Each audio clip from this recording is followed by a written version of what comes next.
Oh, hey guys. How are things going? Well, the loom is in rough shape, but I'm trying to figure out a retrofit device to handle all those new branches. Got it covered. Obi, could I get you to take a look at this temp pad? Let me see. Huh, interesting. Yeah, I can definitely get into it. Do you think this is a higher priority than preventing a temporal meltdown? Oh, no. I just focused on the temporal meltdown. I agree. Seems prudent. Okay, everything you need to know about this, I wrote about it in here.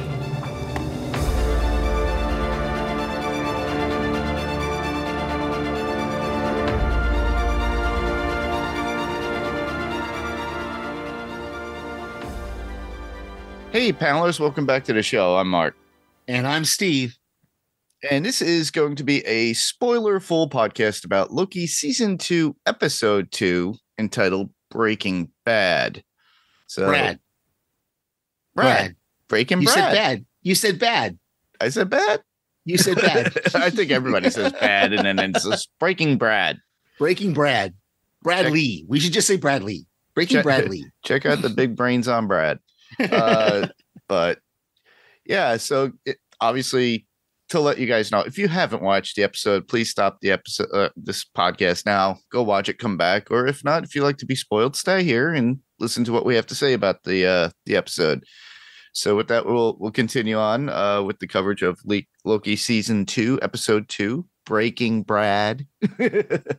So the synopsis, Steve, what is it? With the TVA on the verge of temporal meltdown, Loki and Mobius will stop at nothing to find Sylvie. Which pretty much is the mission statement for the season anyway. Pretty much. Yeah. I'm excited to talk about this one because it's really good. It's the second episode, and I honestly, like this second season, for me anyway, so far, and I'm only 2 episodes in, 1/3 of the way in, but I see it better as the first season because we have Mobius and Loki. They're established as what their characters are. We have the buddy cop kind of relationship there. This is Lethal Weapon 2. Yeah, literally. Right? I had that in my notes. It's like it's Riggs and Murtaugh. Yeah. This is the Lethal Weapon 2. This is okay. We've gotten past the growing pains. We've gotten past the disagreements, the disillusionments. We've gotten past all that to where we're at the core of what this relationship, this friendship, this partnership is going to be. And I'm excited to see what the rest of the season is going to give us with that. Because it doesn't look like it's playing out to stop. No, it just keeps going when it comes to what they have to go through to get to Sylvie, figuring out all the stuff that's going on within the TVA after Hero Remains has been dispatched, and apparently other things are happening within the TVA that we're just finding out, like Mobius and Loki are. Yeah. But we also get that buddy cop, like you said, it's Lethal Weapon 2, and you can see there's true caring between both characters. The way that Mobius cares about Loki and Loki caring about Mobius. So I really enjoy that aspect. I love their relationship and how Tom Hiddleston and what was it, Owen Wilson? Yeah, how they work together, and it just seems to mesh well. Yeah, and what occurred to me in this third watch was it's the things we see off screen. It's the things we see happen. Wait, how do I say this? Because we're not seeing them. It's the things that happen off screen that I think make it even more cool. Because I'm just going to jump into it because we're going right into a conversation when they're talking over the key lime pie. Which sorry listeners, if you like key lime pie, anyway, I do. Okay, fine, but that key lime pie looked blah. It was. Is that what it key was? lime Super pie green. Is it supposed to look like that? Like it's not like it's usually a light green, not that green. Yeah. Okay. Not okay. Super fine. Yeah. But anyway, there's that moment at the end of that scene where when Mobius looks at him and says, "Well, you're the god of mischief," and Loki kind of looks back at him and goes, and kind of tilts his head, and you get this idea that there's a plan forming that we're not being told. Correct. Like until you watch it multiple times, I don't think you would actually see the subtlety of it to realize that there's a plan that is about to be hatched that they're going to figure out right here over their plate of key lime pie. And they're going to go act it out in front of Bradley Wolf. Is that his name? Bradley Wolf? Yeah. Well, it's Brad. It's X15, right? It's actually X5. X5. Yeah. X5. No, yeah. Hunter B15. B15. I got him mixed is up. the woman. Yeah. And then Hunter X5. It's Bradley something. Yeah, whatever. it is Wolf. Okay, Wolf. So it's Bradley Wolf. But you get it's one of those things. Like I said, it wasn't until I watched it for the third time just a couple hours ago that I went, oh, they put this whole plan together over their pie. Yeah. This and they play so well with each other to the point of where, they're playing off from what Brad has given them earlier in the interview, in that he calls Mobius, "Oh, you're a great actor, Mobius," in that you're faking that you're going to let me go. And then later Loki's like, "Well, Brad, I want to believe you, but you're such a good actor that I can't believe you're telling the truth."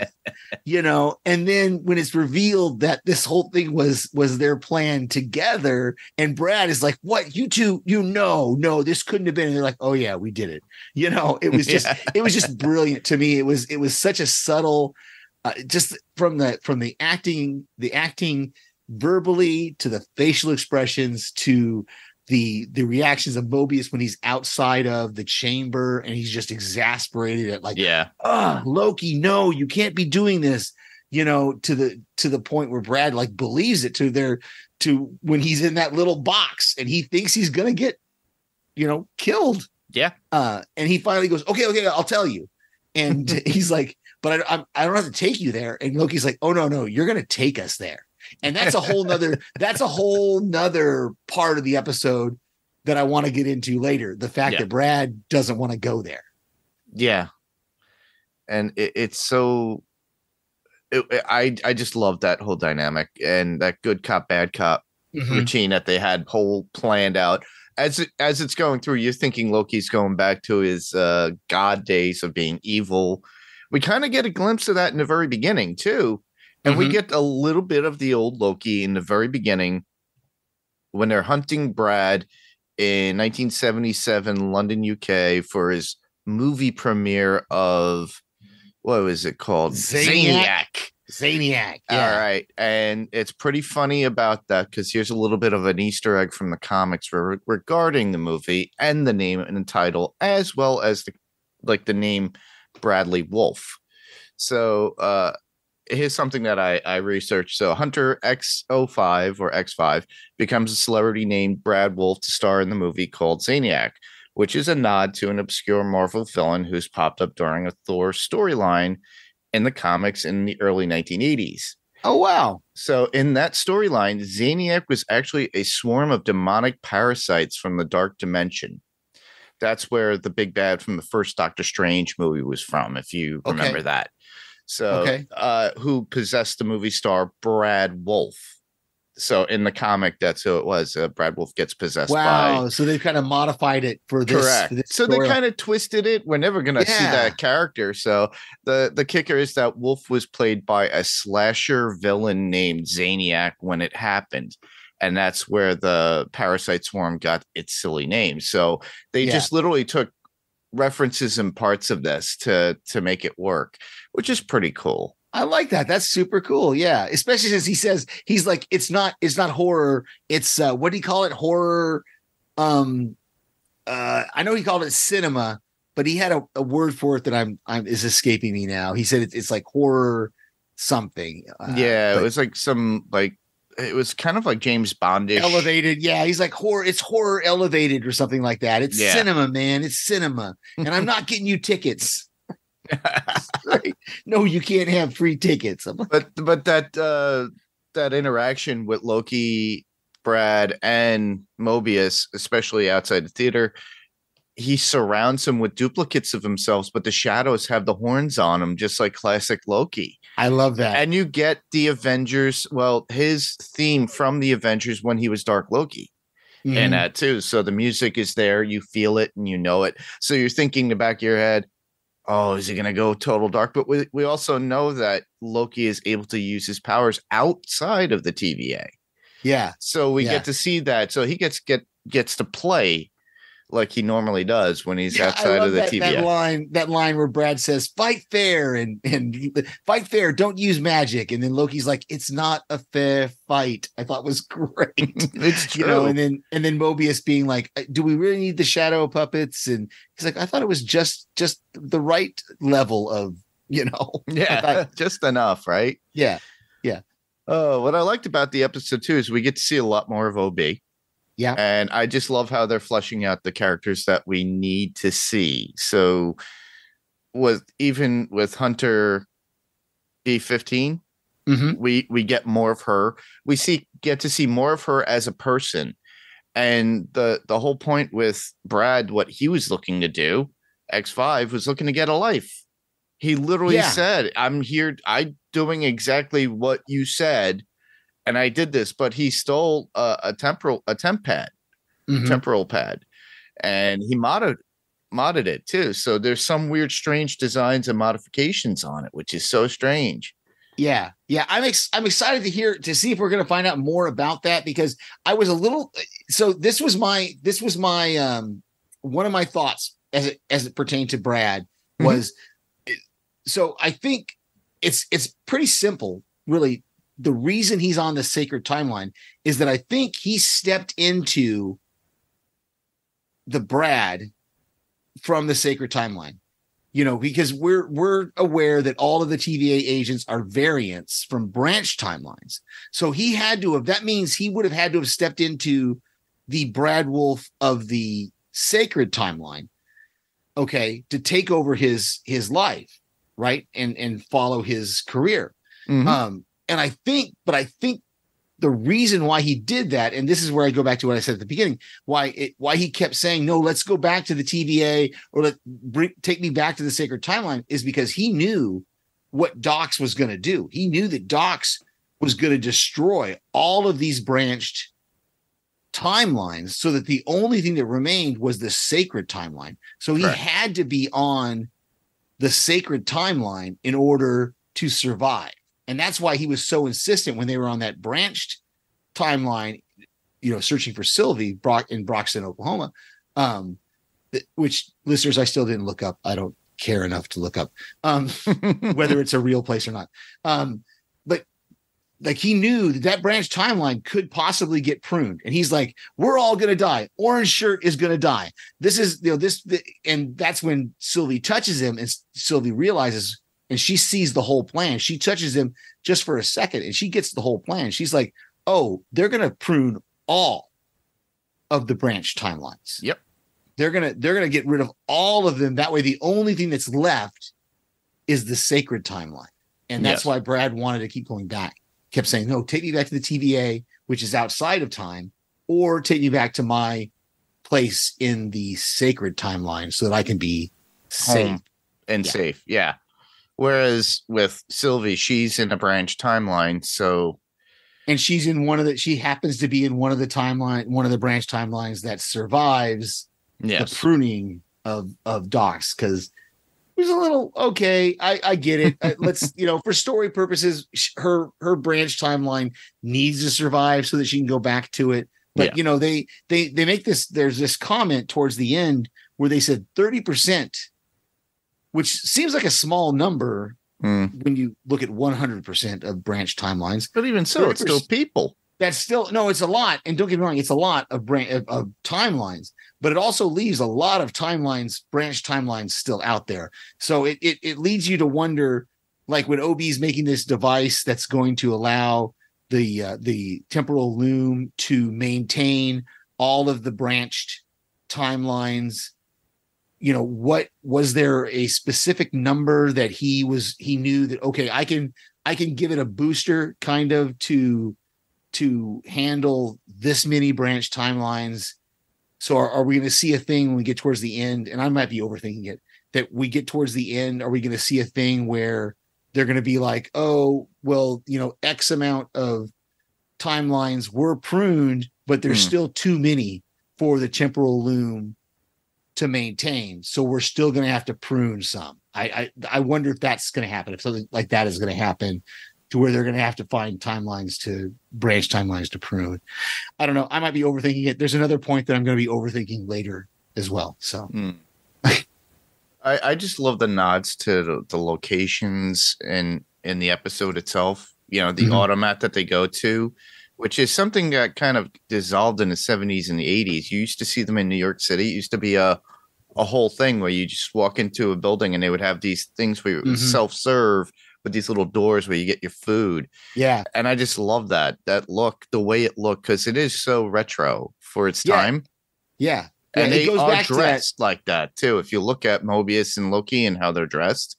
Well, yeah, it goes back to that whole thing of we've talked about is the TVA being kind of stuck in a technological time stoppage. Yeah, it still has all the those switches, knobs, everything very similar. Screens. Yeah, just like similar with the Umbrella Academy, what we talked about, the people who were in charge at that time. Right. And that stuff, because they have it. It's very similar in that it's similar. Makes me think, was it a blatant ripoff of it, or was it just something that it just works, so they just all do it now? I mean, I don't know necessarily a blatant ripoff, but I think it's definitely a nod to the fact that we had to give this a look that could be technological enough to handle what they're doing, but not so futuristic that if we watch it, 20 years from now, people are going to go, oh, that's just like right now when we watch if you go back to the Star Trek original series. Yeah. Right. And you see those ships. Well, those ships that were dressed out in the 60s and the 70s, when they updated the series and they went back to that same supposed time period, they didn't hold on to those set pieces. They updated the set pieces to make them look more modern. And it's like this show is saying, no, we're not going to do that. We're not going to make our set pieces look more modern just because they should be, since it's being viewed in 2023. Does that make sense? Does that makes sense? And it's been a complaint about the Star Trek series since TNG came out, Next Generation. Yeah. The Next Generation. I'm sorry. Since the Next Generation came out, it's had the same kind of thing, is that they've updated the look of the ships, the uniforms, all of these things to match kind of the time period that it's being filmed in. Yeah. Instead with Enterprise when that came out too, because Enterprise looked so far futuristic in comparison to the actual 60s original series. And it was actually before. Enterprise was actually before the original series. So you get what I'm saying. Yeah. Is that these are valid complaints from the audience, but they're also things that they had to do because new audiences wouldn't have embraced the shows the way they had if they tried to dress them up the way they looked in the 60s and the 70s. Correct. Yeah. Because it would look kind of faked and dated. Exactly. Okay. So, there's a scene, and I don't know if you got it. It was kind of like a meta joke with Mobius and Loki. And Loki he goes, Mobius, you were clearly ahead of me. And Loki just responds, this whole thing feels like a meta joke about the endless curved hallway when they were going from the automat. Oh, I didn't catch it. I mean, I caught the joke that the nature Mobius is saying, of you're following me, and he's like, you're clearly ahead of me. I didn't catch that as a joke, but I see where you're going with that now. That could definitely be a nod to that. What I found here is they state the nature of time travel and generally all weird nonlinear aspects of the series, and likely of Mobius himself, since Mobius strip is an endless curve that folds back on itself. The hallway is Mobius, and whoever he's with is always the real driver of the action. He thinks they're the person who's in front when obviously he's the person who's in front. So that's interesting. That's kind of cool. I like that. I like that meta. Now I get that. I would not have I did not pick up on that. I'll be honest. So that's I did not pick. Something was there in the back of my head. I'm like, there's a meta joke there, but I just couldn't. Somebody had to explain it to me. So when I looked up, I was like, oh wow, okay. And now that you say it, it makes sense. It's really, really cool. Yeah. But yeah, it's so funny how OB shows up. They show up to see OB finally. I love this scene. It's like we're all gonna die. It's like what?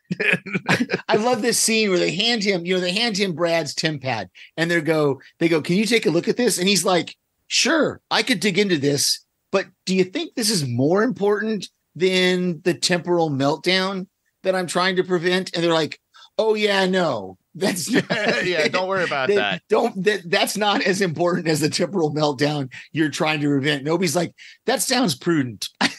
I love his practicality in the way he speaks, and the way Ki Kwan is playing the character is so wonderful and just makes him so quirky and lovable, to the fact that where I really hope we don't get to the end of the season and he ends up being like, I really hope they don't do this, but I could see them doing it, that he ends up being some kind of villain at the end. No, I don't think he's the villain. I think he's there he was probably working with He Who Remains, but he was like, I'm just a fixer. I just make things work.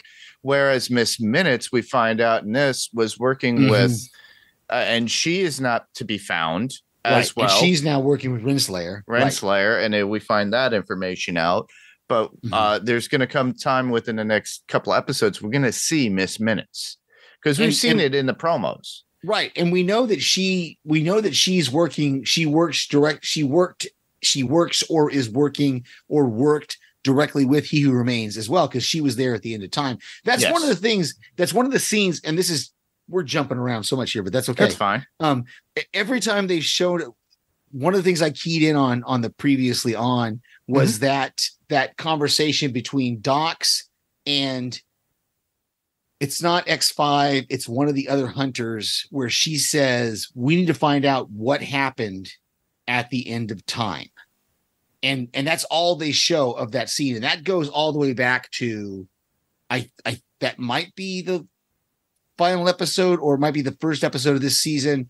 I think it's the first episode of this season, where she says, we need to find out what happened at the end of time. And that's where I go into one of my things that I caught on, I had it in my mind every time I watched it, but it didn't flesh out until this last moment, is that we don't know what happened after Sylvie killed He Who Remains in the end of time, between when we see her again, because she kills He Who Remains, correct, and he says, I'll see you soon.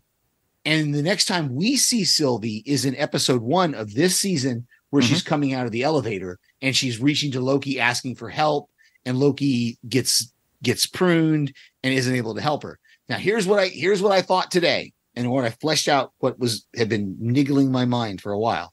Okay. And I might be overthinking it, but just because that was Loki's future doesn't mean, and you kind of indicated this last time we talked about episode 1, whether you knew it or not, that was Loki's future, but that may not have been Sylvie's future. Sylvie may have already experienced that moment at the elevator with Loki.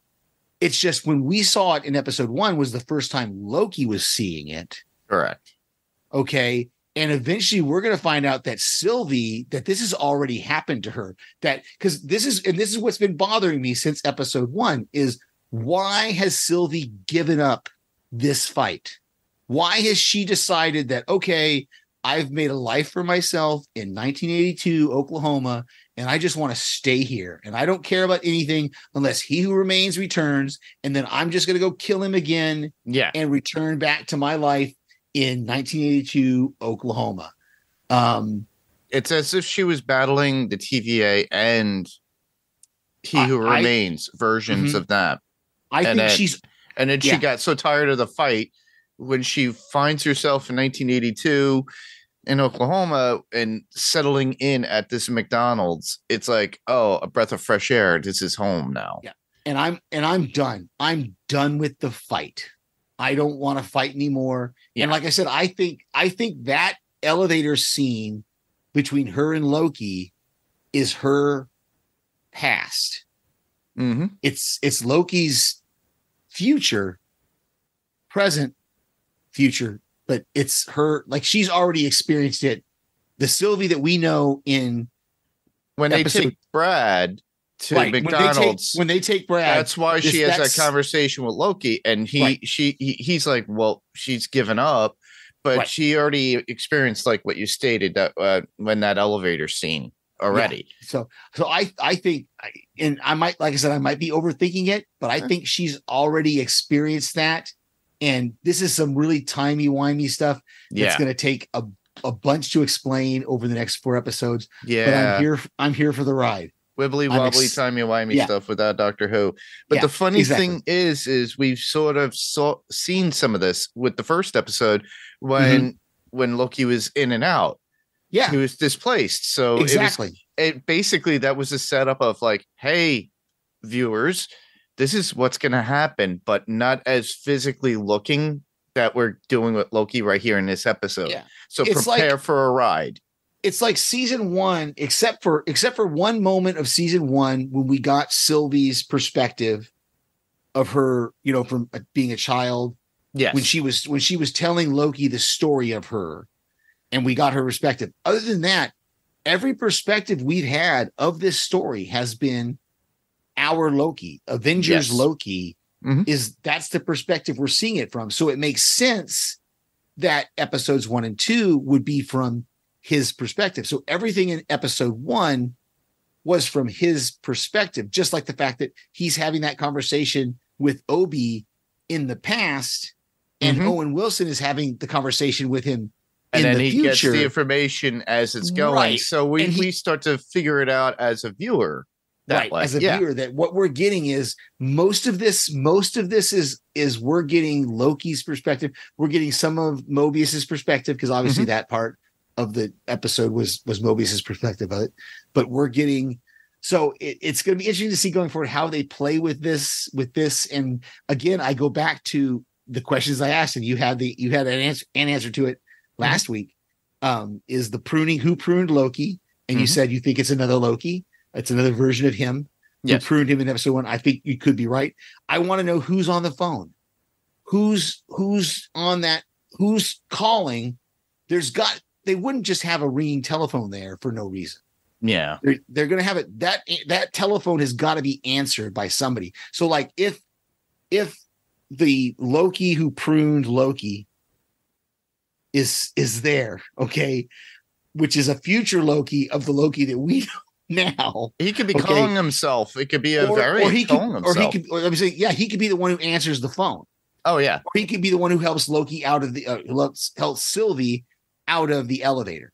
Correct. It comes down to, it's another one of those scenes that made me laugh every time. And it's when Brad is trying to get under their skin and he's telling them, you're all nobody, you're non-persons. And he says to Mobius, you're not a person. And he looks at B-15, he says, she's not a person. And he looks at Loki and he goes, I don't even know what to say about that. Okay. I don't even know what to say about that. Okay. Yeah. I thought was that idea that Loki's not even a person at this point. There's been so many variants of him that have been pruned, and obviously we saw that in the first season. How many pruned Lokis did we see at the end of time? There was, 8 that we know for sure, but we know there was way more out there in that end of time. So is there going to be an army of Lokis at the end of this season that are come fight the army of He Who Remains? I don't know. We don't know. And also, I always say that this is influential into what's going on into the MCU. So we'll get a little snippet of it too at certain points when it comes to the movies. It's got to play in. I don't think, I can't see any connection this will have to the Marvels. No. And just because I'm pretty sure the Marvels I don't know the order of filming and the order they finished post-production, but I think the Marvels was actually probably speculating here. The Marvels was probably finished before Loki season 2 was finished. Oh yeah, it was done long before. Yeah. So I don't think anything in Loki season 2 is going to have to do with the Marvels, but I definitely think you're right. There's going to be things in future phases that are going to be that are coming back to this. Yeah, it's going to come back to this to some degree, because you have to realize too, with Secret Wars, what they're looking to do with that initial comic run and how it is, it deals with variants. It's different timelines of variants of different superheroes. Right. So we're going to get various versions of Deadpool. We're going to get various versions of Wolverine. There's going to be like a different Captain America. There's going to be multiple of versions of everybody. So by the time we get to that, we're going to see somewhat slightly different versions like that within the MCU and for the shows, especially with Loki. But Loki's the one where it deals with time specifically because of the TVA, as well as maybe Ant-Man, but I don't think it's Ant-Man. But I just love the interactions and where it's going, especially with the timey-wimey stuff. It grasps your attention to be like, wait, wasn't this? And it makes you want to go back to look at it. Yeah. I also love see, like I said before, I was like looking into like with OB and seeing more of him and him fleshed out more of as a character. I love how Casey realizing who OB is and he's just fanboying on him too. It's like, I want an autograph. Can you? It's like he wrote the TVA book. Oh, and plus the fact that Casey memorized it. So I'm thinking we're gonna get more of Casey. He seems to be more of a prominent character. Yeah, he's he knew that back door, whatever that back door was supposed to be, to get the blast doors opened. Yep. And Ouroboros was like, "What? You know that?" And he's like, "Yeah, I practically memorized." So I think, and again, this is just speculation. If there's more to OB's character, there's more to his character. Oh yes. Just because of the fact that I don't think his memory has ever been reset. He's been down in that basement, but we know that Casey's memory has been reset at least a couple of times. Oh yes. So I think there's got to be some more deeper relationship. OB's going to know everything that's been going on from the very beginning of the TVA, because his time is linear. That's why I think he's just as powerful as He Who Remains was. Yeah, because he lived so long. You're talking centuries, probably. Yeah, probably. Oh yeah, for sure. At least, and like I said, we're right there. We're right there on the same page with OB. There's more to him because, like you said, his time is linear. He knows of the passage of time in the TVA, even though he said, "Well, that can't happen." It wasn't that, and this is what I think was what he meant by that, is that he didn't mean that time doesn't pass in the TVA. He meant that you shouldn't know that time is passing in the TVA. I'm the only one who's supposed to know that time is passing in the TVA. Because like I said last week, he came up and said every couple hundred years I come up here and do diagnostics. Well, in order for him to know that schedule, he would have to, like you just said, live a linear life in the TVA. So he has to know how long those years have been. And he just thinks he's the only person there. So when he encounters Loki, who's like, "No, I saw you in the past." And OB's like, no, you couldn't have seen me in the past. Or when he says, "Well, no, I'm seeing you in the future right now." No, you can't be seeing me in the future because the future hasn't, for Ouroboros, the future hasn't happened yet. Yes. So it's gonna be crazy. I'm excited for the rest of this season to see where it's gonna go and what we're gonna get from it, because same here. It seems wild, and there's a lot of stuff going on. I'm trying to think if I had anything else. I didn't. I had a couple of quotes, but we don't really need to go over quotes because there weren't anything spectacular. I think we I'm trying to think. I've covered everything. I said Sylvie, why she doesn't want to go back. Yeah. Mobius. Okay. Yeah. I think that's everything I've noticed. I'm trying to think if there's anything else. The only thing I didn't talk about was like the actual interrogation scene when he was actually using the lawnmower man thing to put him into little spaces. Brad, Yeah. at that point, it was a modification of what he was doing with the temp pad, but it was so funny how he had to turn it on almost like a lawnmower.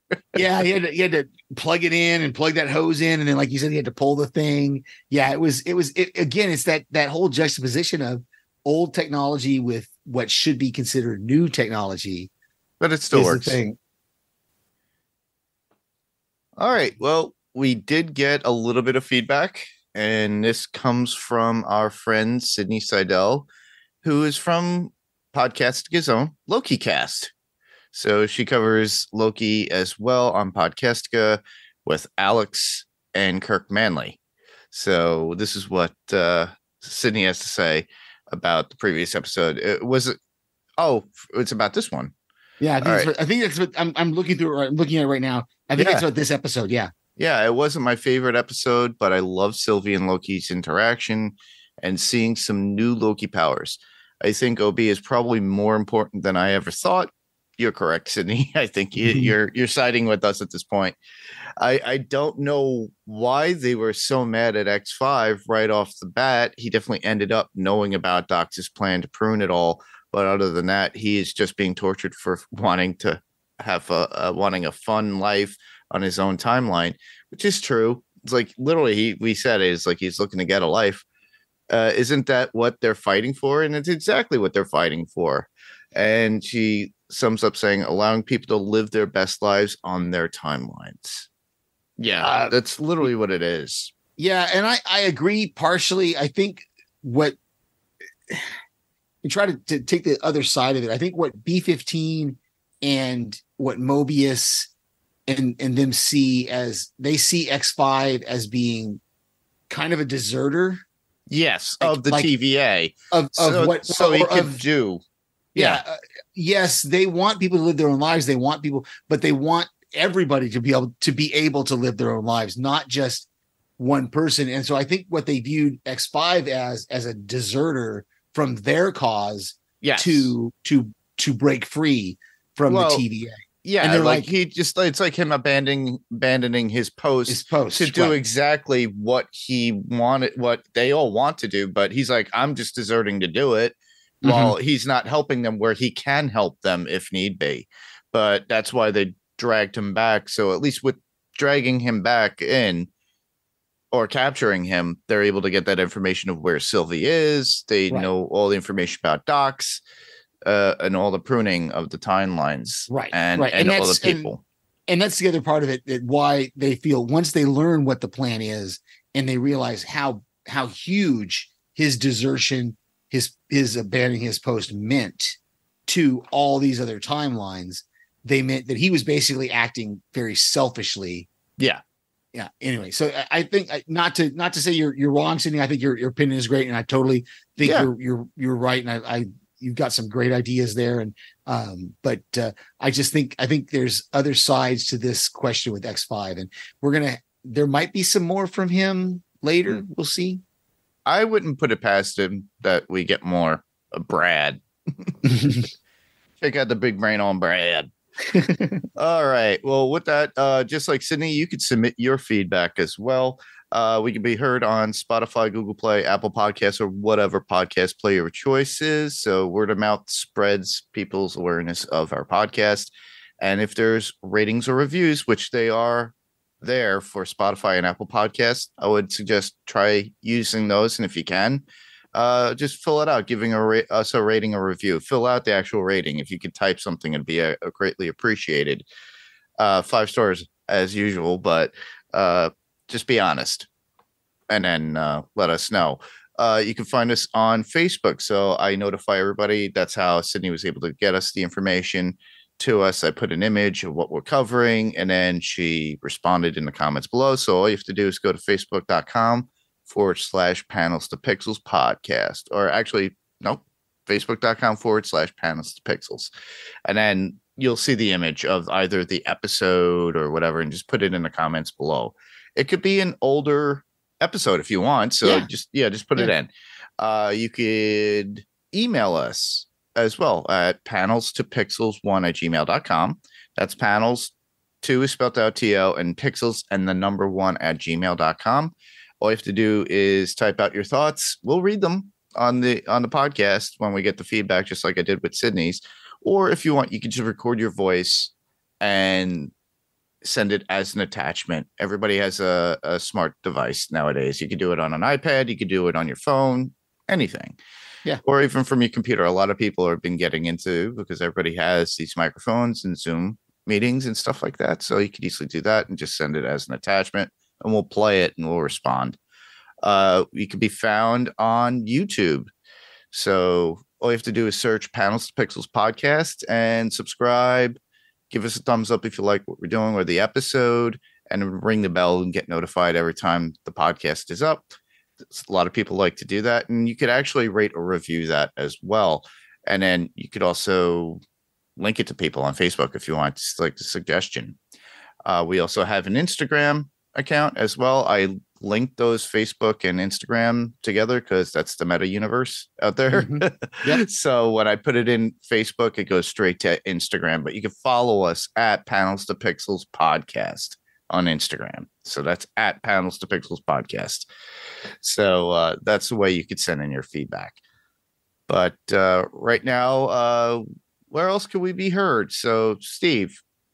Well, obviously, I can be heard right here on Panels 2 Pixels. I'll be here every week talking to Mark about different comics and comic-related things that are brought to the big screen or to the TV. Also, I send various voicemails to our friends' podcasts out there, so you might hear my voice pop up on anywhere, mostly Podcastica. Right now, because I'm a little limited, but yeah, podcastica.com and those podcasts on there. There's got some great podcasts for TV shows on there, and my voice will pop up in there every once in a while. Awesome. And you could hear me as well right here on Pounds to Pixels podcast, as always, as we continue our coverage with Loki season 2, as well as Rob and myself, because we decided, Steve's like, he'll do Loki, and then me and Rob will do Gen V. So we might double up. There was Rob had a family thing going on, so he couldn't step. So we're going to double up on the next episode when it comes out. So look forward to that. That would be episode 3 and 4. So we could play a little catch up that's going on. We're enjoying that show, and it's out of this world. You could also find me on Adrenaline Cinema podcast as well. There we cover everything: action, adventure, sci-fi, fantasy, thriller, suspense, basically anything gets your adrenaline going.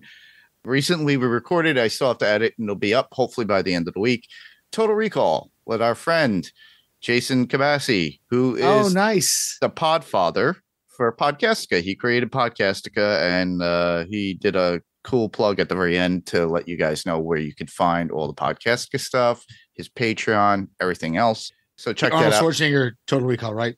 Yes, that one. We talked about the remake and what we thought about it, but just mentioning it a little. You could also find me on Fantasy Picks Movie Edition, and I recently covered the hosting details for Halloween Ends. So listen to that. Rob was out at the time, so it was just myself, Frank Rodriguez, and Adam Gonzalez. So we talked about Halloween Ends and how we could try and fix that, but we also had to talk about Halloween Kills because it pertained to that.